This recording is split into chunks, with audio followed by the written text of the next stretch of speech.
Jason Ritter, welcome inside the Crazy Ant Farm, man. Thanks for having me. Yeah, dude, our pleasure. Dude, what a year you have had, right? I mean, we're talking A Million Little Things, Frozen 2, Raising Dion. Like, dude, you're killing it, man. Seriously. Oh, thanks. Yeah, it's been a wild year. It's been pretty great. I also became a dad around in that time, so it's all. There's a lot of stuff going on. Yeah, dude. So even more so, we appreciate you taking the time out of your schedule to talk to us today. Definitely. I got to tell you, we run polls periodically to see who our listeners want on the show, and you are consistently at the top of the list or near the top of the list every poll we run, dude. So nice. Yeah, they're going to be thrilled to have you on the show. They really are. That makes me so happy. So what we like to do normally, but we're going to kind of change this one up a little bit because of the history of the family and everything. We like to say, well, how'd you get started in the business, and what made you do this, kind of but with the history of obviously a famous family and kind of like, was it something that you just kind of knew you were going to be a part of, or did your dad try to say, no way, dude, don't do it? Or like, what was that like? I mean, a famous grandfather, famous father. Well, I think I got the benefit of, since I was the third in line, my grandfather had already had the talk with my father of like, no, don't do it. Like, I'm doing it, and I know that, but don't, say not as I do. He wanted my dad to be a doctor or a lawyer or something. That, right. He like really wanted. He was like, this is not a business that you can count on. It's fickle. It changes. Just don't do it. My dad was like, okay, I'll think about it. And then he did it, and he loved it, and he got his father's blessing to do it eventually. But I think that was I think he had the sort of philosophy. He and my mom had the philosophy of kind of, instead of doing that, just sort of giving the same sort of speech about it and saying it's really tough. But if it's really what you want to do, I'm not going to stop you. I'm going to just help educate you about it, and just before I get into it, just know that it's a world of constant personal rejection, Mm-hmm. and self-doubt, and but he also, I think he had the understanding that if it does end up being like a true passion for somebody, then they're not gonna listen. Either they're going to do what they want to do anyway. If I had been saying I want to be an actor as a code for I want to be famous or something like that, right, then it would have been different. But he understood that they both understood that I really wanted to do it, and I really loved it and had a great time actually doing it, and wasn't like, oh, I just want to be an actor. All this line memorizing and character stuff is so boring. Can't I just get photographed? Right. I'm so glad you brought that up, because a huge block of our listeners are people trying to get into the industry. And I think there is this whole thing about, do you really want to, or do you just want to be famous? Exactly. Because there's a difference between actually wanting to do it. So I'm so glad to hear somebody say that and come on and say, hey, look, I didn't want to be famous. I actually wanted to act. I wanted to do this. So, and then of course you've got siblings too who went the singing route, like Grandpa, instead of the acting route. And so I think it's just awesome, dude, that that I was a huge fan of your dad as well. So I just think it's great. Oh, yeah, I'm older than you might think. So shh. J-Lo over here, Logan, he's the young guy, but we won't say my age. So that's fantastic, bro. And then we're such huge fans, because what do we got? Parenthood, Gilmore Girls, so many. So many questions just about that, man.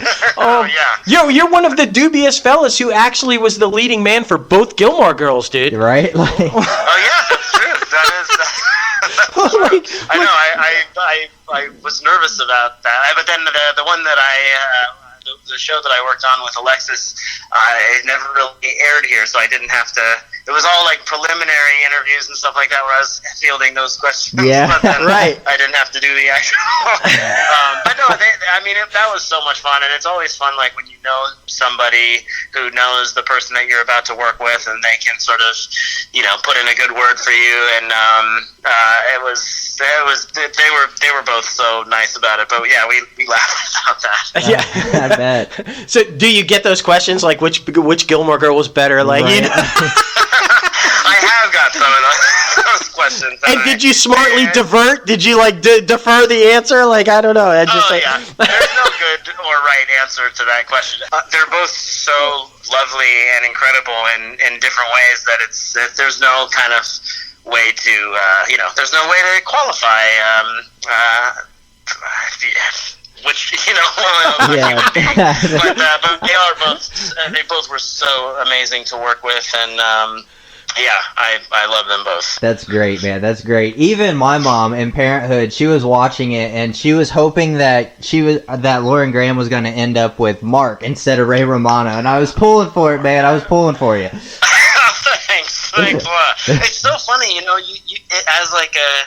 as a recurring character, you don't know sort of either, kind of like when you know that you're going to be in every episode as like one of the main characters on a show, you're sort of like, okay, well, even if they, no matter what happens, I'll continue to be on the show. But it's a strange sort of feeling as there's an element that sort of mimics your real life, which is like, oh my gosh, if we break up, then I don't get to see these people right. anymore. Or, I'm out the door. I'm like, and also you just have no idea. Like sometimes, it can go one way or the other, and I don't think anyone really knew exactly what was going to happen. But in a lot of those scenes, I did feel like I really was fighting for the relationship. Yeah. Well, and I tell you what, it came across that way. Yeah.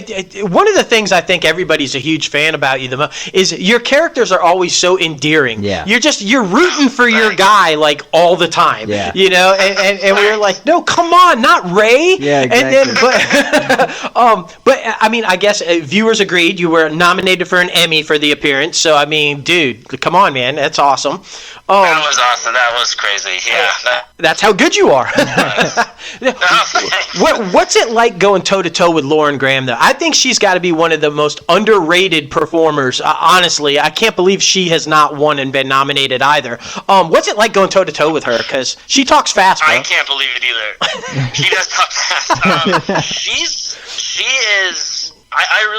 she's brilliant. She is so funny. She's so quick. She's such a wonderful actor. The way that emotions kind of just show up on her face, like it's like a little subtle, beautiful ripple of, like everything that she's feeling kind of shows up, and has such a wonderful understanding of humanity and love and beauty, and I think she's such a wonderful person on top of being a wonderful actor, and that really shines through. And I mean, I was so scared initially. I was so intimidated and so nervous, especially because it started out in the first season. I was just supposed to have kind of three episodes, 3 or 4 episodes, right. and then it would be done. And it initially it kind of is like a blind date or something where you could show up and it could just go seriously wrong, and then you just have to like muscle through the remaining time with the person, and there's no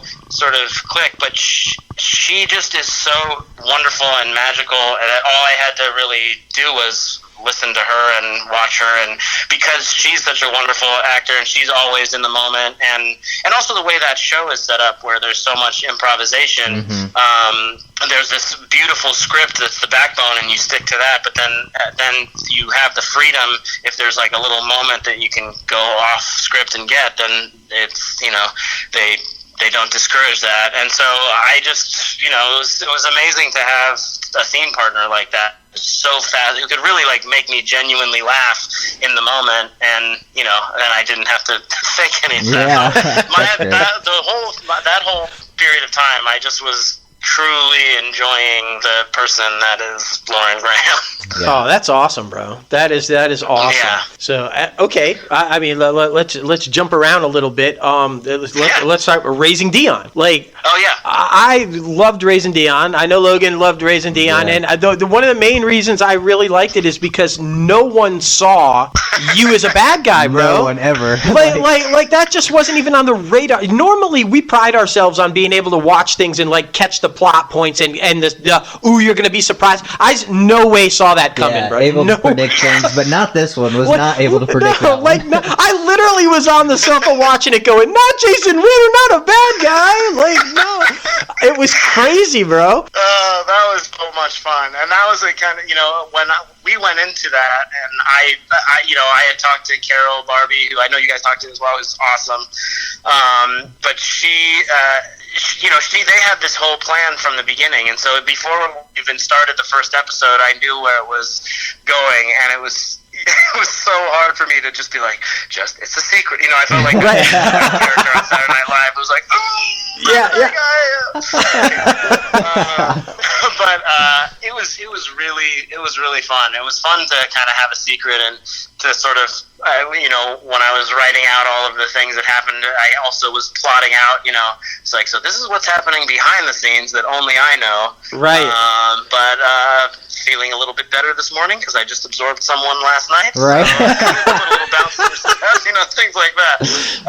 But it was so much fun, and it was so much fun to be the guy and reveal that, and then to watch people's reactions on Twitter. There are a lot of WTF, things like that, where people are like, "Oh, I like Pat. I don't know about Pat. He's kind of weird." Like, oh my God, I hate this guy. Right. It was awesome. It was fun. I was just a barrel of mixed emotions about it. I was like, I love this, I hate this, I love this, I hate this. It was just crazy.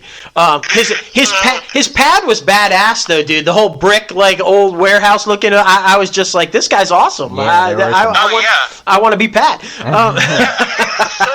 So, I know. Yeah, I just that apartment was amazing. When they showed me that, I was like, okay, Pat. Yeah, exactly. Evil villains do well, bro. They do well. They do. They have good taste in movies. Some of those posters, I was like, all right. Yeah, and I mean, you had some great scene partners in that series. I mean, you got Josiah. He was amazing. I love the interaction so between fun. you guys. Like, it was so good. And I mean, plus Michael B. He's so amazing. And you guys, like, that's a double connection because both of y'all were on Parenthood. Yeah, So, exactly.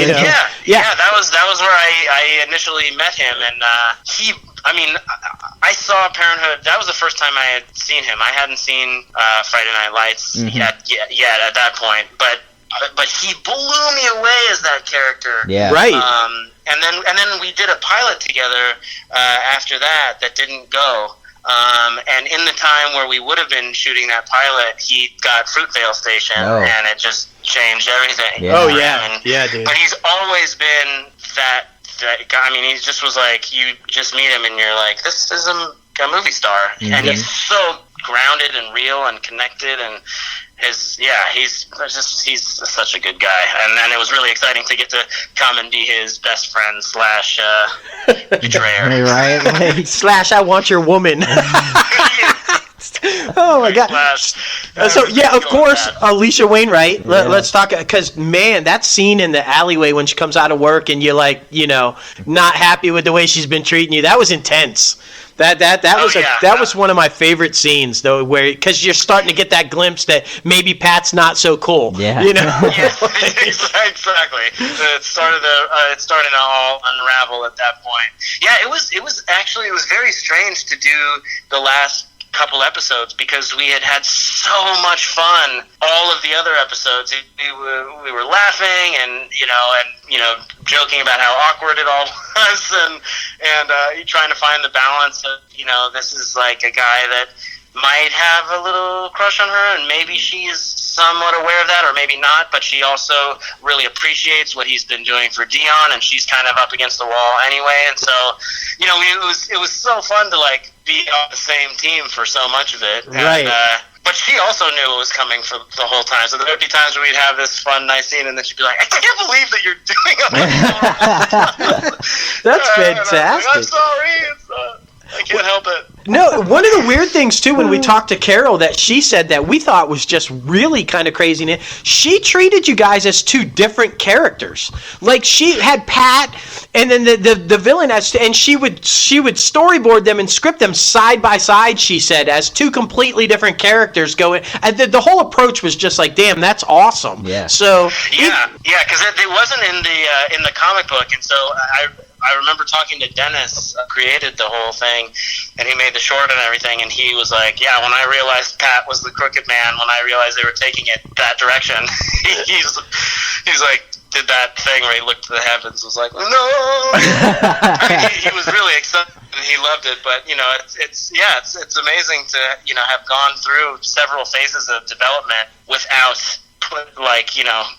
deciding, oh, actually, what if this was the bad guy, and then laying in some of those things. And they really did such a good job of subtly kind of laying in these little things where if you watch it a second time, you're like, oh, okay, actually, yeah. There's some, you see some of these little things in the writing, and, these little ways that Pat kind of like, is like, oh yeah, you can cheat as long as nobody sees you. Like, just don't get caught, and you're fine. Then there's no moral problem. Well, okay, so let's see, Logan. Let's take a poll. I was rooting for you because I thought she was kind of leading you on, bro. A little bit. I thought so. Anyway, I just felt like she knows you like her, and she's like playing that. I feel like she was like giving you every sign, and then was like, "Oh no, I just thought she did you wrong, man." I appreciate that. Well, I think that's such an interesting thing about it is that we have these.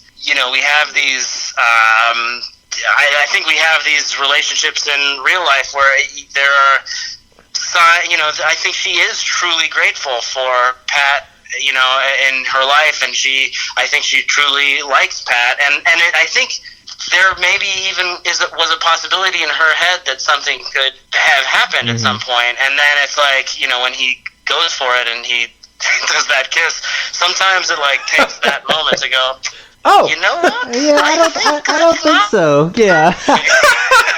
That's fantastic. It's like, I could totally see myself with Pat until the kiss. Yeah, and what have you been eating? That was...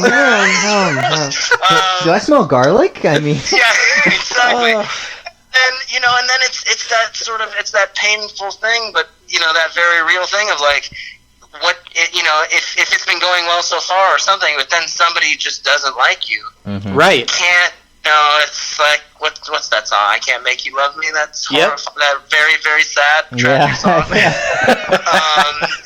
It's true. You just can't manufacture, and then, and then those emotions can turn into, the more kind of toxic, like, well, you owe me, you lied to me. I thought there was like something happened or whatever, and it's like, well, no, I went down the road until I realized that this road was not the road I wanted to be on, exactly. And I can't fault someone for that. But yeah,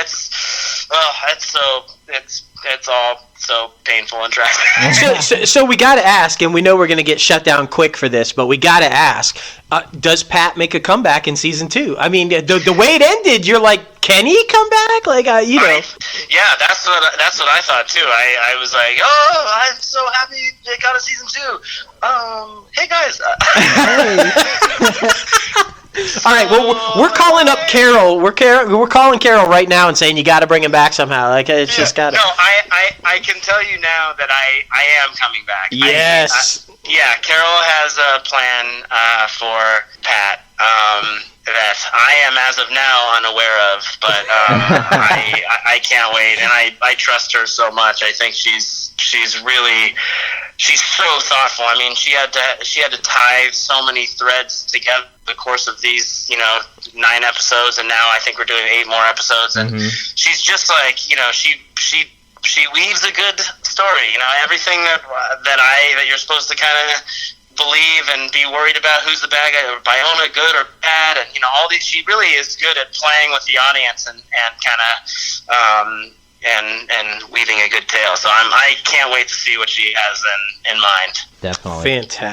Fantastic. Well, okay, so I want to talk about some other things too, because like I said, I've been a fan of yours for a really long time. About it, I think I first saw you on Joan of Arcadia, honestly, like just way back. But I heard a rumor that might not have been your very first appearance on TV. So I'm going to ask you about that in a little bit to see if that's true or not. About Alex, dude, and Our Very Own, just two like hidden gems that I found a way back that I try to get everybody I know to watch, because I just think they're two like fantastic films, and I'm like, guys, you got to watch these films. They're fantastic. So About Alex, that's intense, right? Yeah, talk about that. What's it like to play like somebody in that situation, suicide, and you got all these college friends coming, and like, what was that like, man? It was that was an incredible experience. I read the script by Jesse Zwick, and I knew he was going to direct it, and we had a meeting, and I just, the thing that I loved about it so much was it felt really it felt true to me. I've had a couple of friends who have attempted suicide, a couple guys that I knew from high school who did actually, die by suicide, and it's always such a shock, and it's always so painful, and I thought this was such a beautiful exploration of that, and there was a lot of emotions that I felt after my friend's suicide attempt, where it was like a combination of feeling guilt and shame that I didn't see the signs, or I wasn't there enough for them, and then also anger and at them, and to me the script really hit all of those things and felt true to that scenario, as opposed to sort of maybe exploitative or anything like that. It just felt, and the relationships all felt really drawn out and beautiful and sad. But yeah, it's basically the way that they were describing it was like the Big Chill, except the guy survives. And right. So, but I thought it was so interesting that they all come to sort of support this guy, and largely kind of all talk to each other, and he's just kind of this ghost. Agreed. In the house, and no one's kind of thinking about it until they finally do. Exactly. Agreed. Because I thought that was one of the good things, because you do associate. You said relationships with the other people, but they all started finding things in their own relationships because of having to go through this with him, and the different thing. I thought it was just so well written, and I think it touched on that. Yeah. And that scene where he first comes in and he opens and realizes the blood hasn't been cleaned up out of the bathroom yet and everything. Oh gosh, yeah. Yeah, it's like that's how you start the film, like pretty much near the beginning. You're like, damn, this is going to be intense, but just really, really good, man. Oh, thanks a lot. Yeah, I mean, that was again, like Jesse's directing and writing. You see my character in the bathtub, and then you don't really know. You see him come back from the hospital, and he's sort of bandaged up, right? And no one, you don't know exactly how bad it was until you see that bathroom, and you go, oh, this was not for help. This was a serious, attempt, and it's darker than you could have imagined. And I love that movie. I know there's these independent movies, that and Our Very Own, and some others too, that I just the script was so beautiful and moved me, and I jumped on board, and it goes to festivals, and some people see it, and but it's tough to reach that larger audience. It is indie film, and so it's so nice when somebody comes up. Well, I'm going to keep pushing both, man. I'm going to keep pushing both. Our Very Own, similar kind of situation, not the suicide, but I mean, your character again, his family not so good. I mean, you were going through some serious shit in that movie too, like. Well, I thought, and that for that one, I thought, like, I feel like almost everyone can sort of identify with, they're the two halves of that movie, which are this group of teenagers who have these dreams, and they want to, be whisked away to Hollywood and all this stuff. And then this one character is dealing with his father's alcoholism and is ruining, they're repossessing his furniture. They might not lose their house, and I thought that was so well done. Cameron Watson, who's such an incredible director and writer, he wrote that and directed it, and yeah, just to me, that thing of escaping from your family life into the world of movies or dreams or any of that is I think something that a lot of people can relate to, and how important friends can be in those painful times, and when you're just trying to sort of hold on to a dream to forget reality for an hour or so. Absolutely. And the chemistry there, I mean, you'd swear you guys were all like real lifelong friends. I mean, the chemistry between all y'all was fantastic. Allison B. Janney, first of all, as your mom, holy shit, that must have been epic. Oh my gosh. Yeah, and then but the chemistry between you and Autumn Reeser was just phenomenal as well. When she saw you were coming on the show, by the way, she said to say hi. So hi, Jason. I love her so much. She's such a sweet and lovely person. Yeah, well, I've been saying forever, you guys need to be in something together. I like the chemistry there was so good. You guys need to carry it over to something like current day. That'd be awesome. I would love to. I would absolutely love to work with her again. We've done a couple some thrilling adventure hours. Yes. Together, but yeah, she's just so awesome, and I would work with her again in a single heartbeat. That's fantastic.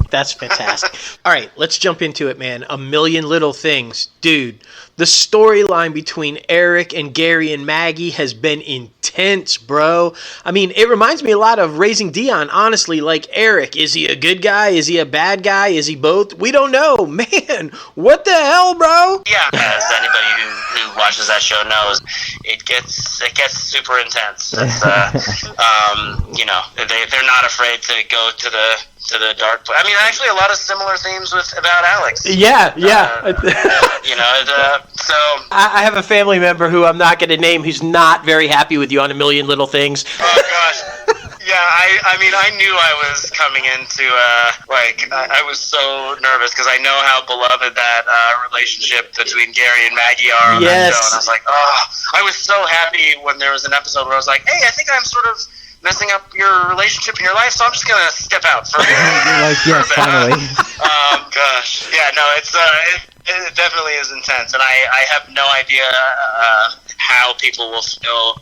Maybe people will like me more. Maybe people will be more angry with me. And maybe a combination of both. But it's been super fun to play this sort of complicated character because at first it's kind of like there's these like misunderstandings. He's not a bad person, right. But just even his presence is sort of like messing things up between the two of them, and but I think they wrap it up in such a interesting way. I'm excited to see what people think. Definitely. All right, so what do you got coming up after A Million Little Things? Because I mean, dude, like seriously, right now you've got to be like one of the busiest guys in Hollywood. Yeah, seriously.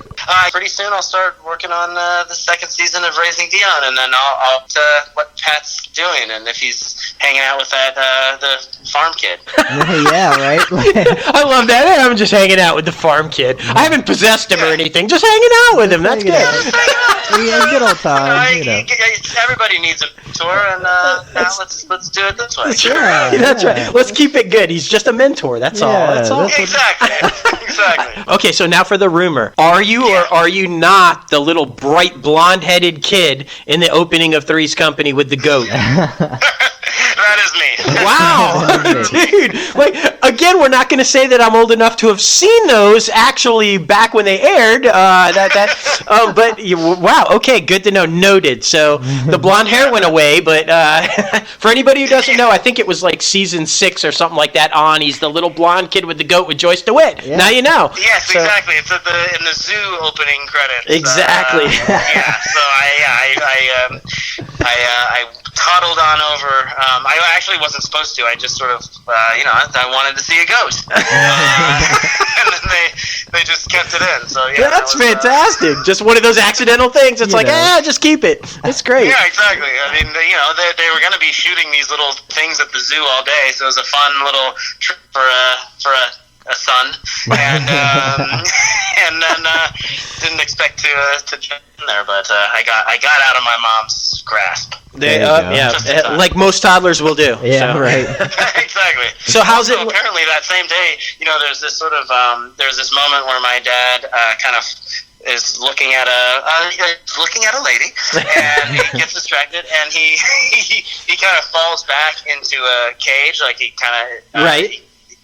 And apparently right after he did that sort of funny face and they cut, one of the zoo guys came over and was like, "You cannot do that. That's an orangutan cage, and if they see you," like he was apparently in real danger and had no idea. He was doing like a silly joke, but they're like, "Yeah, like the orangutan was like, what? He's on my side of the fence. What do I do? Do I kill him? Do I?"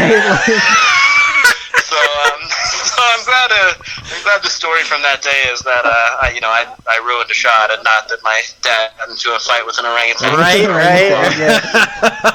What was it, a Harimbe or something? Yeah. Jason's got a John Ritter Harimbe story back before. That's like crazy. Right, exactly. Yeah, exactly. I know. To end in the death of a poor innocent orangutan, that would have been bad. Right. Seriously. Yeah. It doesn't surprise me that he did that though, and not even know. He was like one of the greatest physical comedian actors I think I've ever seen. But like that shit when he takes the drugs and goes flying and mixes it with the alcohol. Oh my gosh. Oh yeah, that's one of my favorites. How can it not be, right? Like, oh my gosh, man. Oh my gosh, it's so crazy. Well, and I think, and especially in that episode, you see his dedication to making you laugh. There's nowhere he won't go to just get a laugh. He's not like, is this how a person would really react?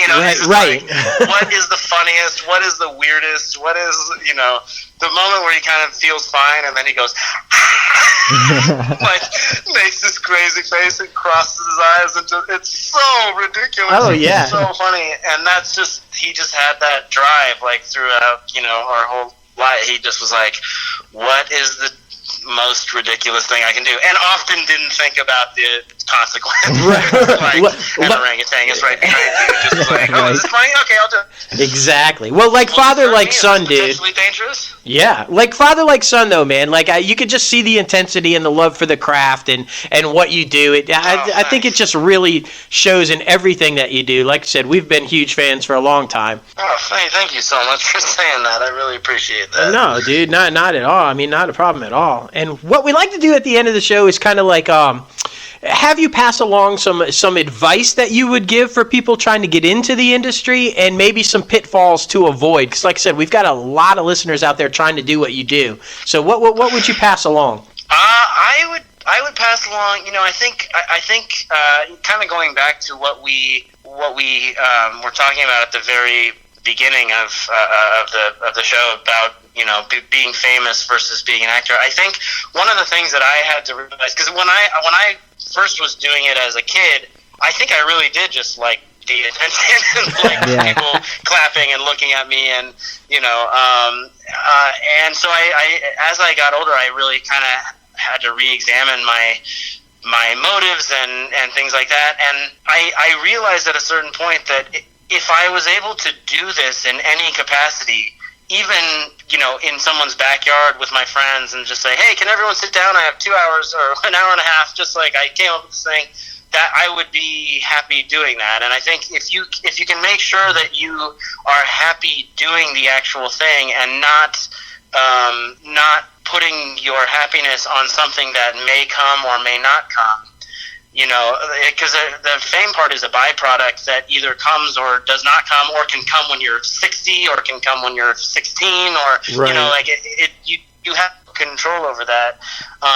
So if you love the actual thing and the creating and being around, the collaboration of it, and the excitement of creating something with people that you like, then I think that's a good indicator to keep on going. And then if you there's nothing wrong with just wanting to be famous, but I think there's easier, or I don't know, just go on, I don't know, be on Instagram, or I don't know. I don't know, there are lots of different be a social media star, right? Yeah, exactly. Or do something unspeakably horrible. Yeah, basically.